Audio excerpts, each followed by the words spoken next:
எனக்கு வந்து ஒரு 4 பேர் இப்போ நந்தினி ஒருத்தவங்க. அவங்க வந்து பேர் நல்லா ஞாபகம் இருக்குது. எனக்கு தெரிஞ்சு ஃபர்ஸ்ட் கதை சொன்னவங்கன்னு நெனைக்கிறேன். ரொம்ப அழுதுட்டு அப்பா இறந்துட்டாரு.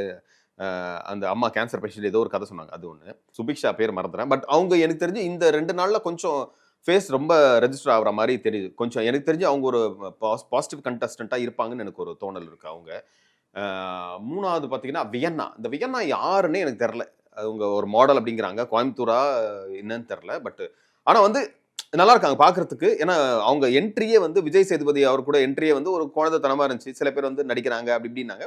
சில பேரோட இது அப்படிதான். ஹாசினி மாரி தான் இருப்பாங்க. சில பேர் குழந்தைத்தனமா இருக்கும். சில பேர் நான் சொன்ன மாரி எல்லாமே ஒரே மாரி இருக்க மாட்டாங்க. 5 பேர்ல ஒரே மாரி இல்ல. ஸோ எல்லாம் மாறி மாறி இருப்பாங்க. அது வந்து குழந்தைத்தனமான ஒரு இது. இந்த சண்டேல அந்த மாரி கொஞ்சம் முகத்த காட்ட ஆரம்பிச்சாங்க. ஸோ ஒவ்வொருத்தரும் ஒரு இதுக்கு வியன்னா, சுபிக்ஷா, நந்தினி அவ்வளவுதான். மத்தபடி துஷார். துஷார் வந்து கொஞ்சம் தெரியும். இந்த குரலுக்காக தெரிய ஆரம்பிச்சது. துஷாரா எனக்கு யாருன்னே தெரியாது. எப்படி தமிழ்ல தஞ்சாவூர் ஏதோ ஊர்ல இருந்து வந்திருக்காப்ல அப்படின்னு சொல்லிட்டு. அது என்னன்னா நம்ம ஆள் பார்த்தா நம்ம சொன்ன மாதிரி தான் நம்ம யங் மங் சங் மாதிரி தான் இருந்தாப்ல. ஒரு சைனீஸ்காரர் கூட்டு வந்து உட்கார ஆனா போக போக அந்த அதுதான் இந்த டேக்லைன் மாதிரி தான் போக போக தான் புரியும் பார்க்க தான் தெரியுன்ற மாதிரி பார்க்க கொஞ்சம் நம்ம மூஞ்சி வந்து தமிழ் மூஞ்சி மாதிரி ஆயிப்போச்சு எனக்கு.